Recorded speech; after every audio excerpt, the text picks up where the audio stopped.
Welcome back to another Gaming Memories video. Here we are taking a look at a game called Perfect Weapon that was released on the PlayStation, actually first off in America in 1996 and was later then released in Europe and Japan in 1997. And you play the character of a Marine commander known as Blake Hunter, and he's been kidnapped after a fight that he was in. And he's been sent to some sort of alien type of planet, and your job is literally to escape. So your means of doing that is literally to fight your way out of every level. Now, you may be familiar with the concept of this game. It uses like fighting mechanics, but it also has pre-rendered backgrounds. If you've ever played like Alone in the Dark or Resident Evil or any other games that use pre-rendered backgrounds, but it mixes that style of game with fighting. So you're using fighting mechanics. It is a pretty cool concept, but it can be quite difficult to play. So here it's just going through the start and intro in the game, just kind of giving you an idea of the background of the story. The game itself doesn't really have as much of a detailed story compared to other games. It is fairly simplistic in how it's actually done. And it actually looks pretty good for its time. The graphics are actually really good. I'm a big fan of pre-rendered background games because I do love Resident Evil. Resident Evil is my favourite game of all time, and I just love that style of game. And I have on the PlayStation played a lot of games that use that concept. Some are really good, some probably not so good and quite difficult to play, but they are worth experiencing. And because I'm such a fan of this genre, for me it is a good experience to try and play all these games if at all and when possible.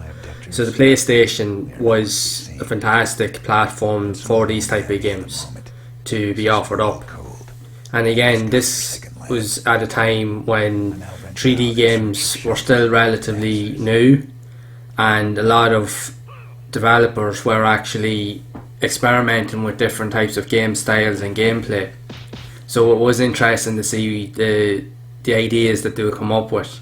Now, they executed them fairly good. It may not have always worked out, but it was worth a try anyway. And this here game, it did get mixed reviews from what I did read in magazines, but the one thing they did like about it was the graphics. Just the fighting mechanics, even though it looks pretty cool and it works fine enough, but the collision detection when you're trying to hit enemies can sometimes be a bit off, and it doesn't always register the hits when you're hitting someone.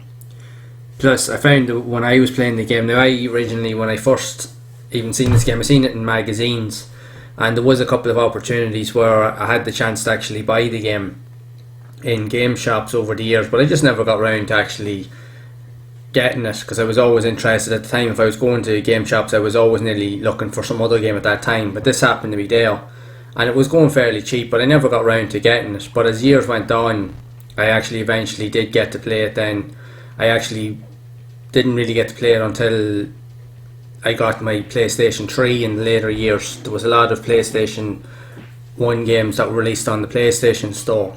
Now, it was only released on the American store, so I actually created an American account and I managed to download a ton of PS1 games through that weren't released in Europe. So that was a really good way to actually get to experience a lot of these games back at that time as well. Now, this is going back over 10 years ago when I did get to play this game. Now, I actually enjoyed it. I actually found it quite good, even though it was fiddly to play. But you never really get too far on it because your health bar, because of the levels that you're on, your health bar is also kind of like a timer, especially on certain levels like this here, where your health is constantly going down. So you're actually having to worry about taking damage and then trying not to, how would you say, freeze to death. So it takes a lot to get used to. And these games here, back in the day, even though the concepts were fairly cool, they were very difficult in terms of there was zero room for error or zero tolerance for making mistakes, because you will be crucified if you do. So you'd find a lot of the playthroughs in these type of games to be fairly difficult. You'd have to play through them quite a few times before you'd be able to master a different section, and a lot of it as well was mainly down to just pure luck. Especially in my case, that was what usually happened. Now, what did make it easier with a lot of these games as well, which the only way a lot of times you could actually complete them was to use cheat codes, which would give you, like, say, skipping levels, or to give you extra health, or even give you infinite health. That was primarily, a lot of the times, the only way a lot of these games you could actually finish them, because they were near enough impossible to actually finish through normal playthrough, because the controls were just so fiddly. And like you can see here, you just get absolutely mauled and destroyed. You're dead before you even really know what's going on. So that's what I always find about these games here. They could be quite difficult. Like, the concept was really cool, the graphics are actually really good for its time, and like I said, I do love the pre-rendered backgrounds. It's just, it can be a bit daunting to figure out. At least when you're playing the likes of Resident Evil, you do have a fair kind of idea of what to do.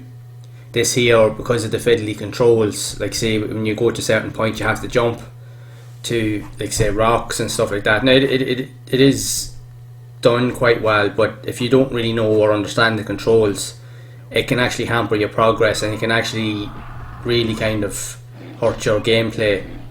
And again, like as you can see here, it is quite difficult.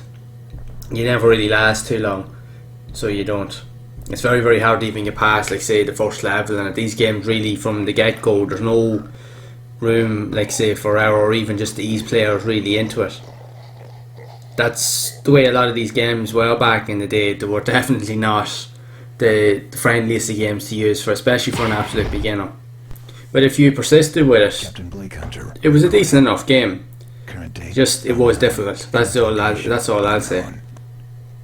I'm utterly lost. But again, I played it for a good while on, like, so when I had it on the PS3, so because I never really got to play it back in the day of the PlayStation, like I mentioned. I never got around to actually buying it, but I was interested in actually getting it, because like going back to like the pre-rendered style backgrounds, I am a huge fan of that type of concept in games, and the PS1 definitely was probably one of the best consoles, if not the best console around for having these type of games.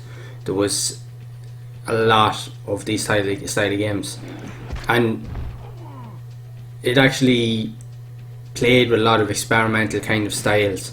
You had pre-rendered backgrounds that used combat, or like say shooting mechanics, like say Resident Evil. There is a couple of games that are similar to the likes of this here that I actually have played on the PlayStation that use pre-rendered backgrounds that also have like combat. Again, they were quite fiddly, but that seemed to be a common practice back in those days. Developers were always testing new things, and they were always trying to see what worked and what didn't. But it was interesting to see, and each of these games are all unique in their own way. That's like with the PlayStation.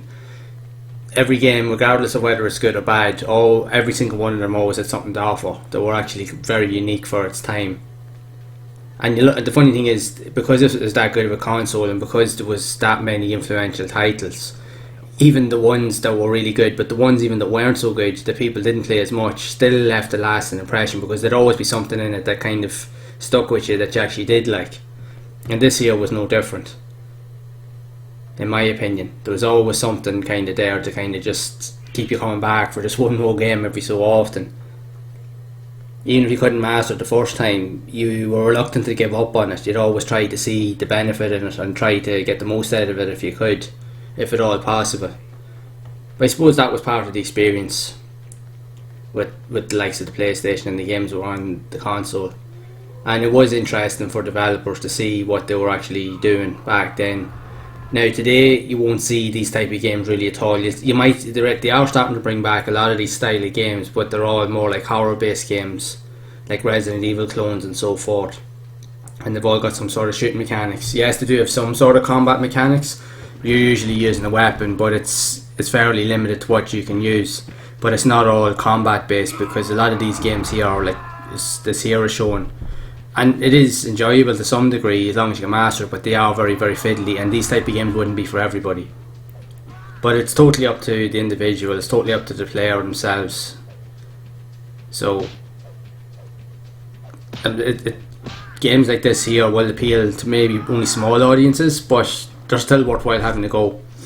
That's why I'm doing even videos like this here, and I always mention it's to revisit old games, but also to experience and play games that I wouldn't be as familiar with or never really got to play back in the day, but I'm getting the chance to experience it now. So the way I see it is, now is the perfect time to really kind of explore these games and see what they're all about.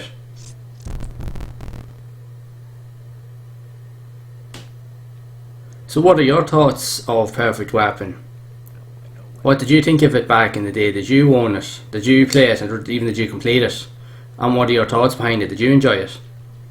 Make sure to let me know down in the comments, as I'd love to hear what your thoughts are of this game.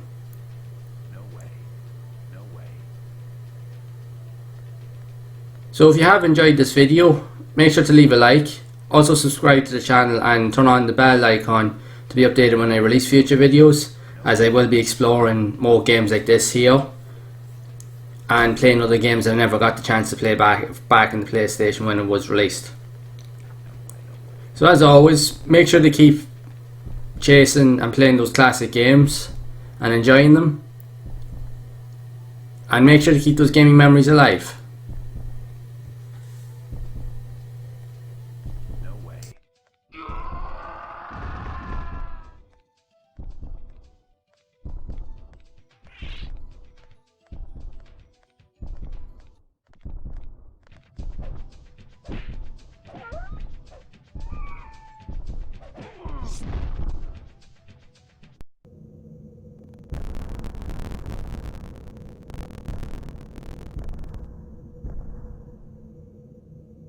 Captain Hunter, welcome to a better world.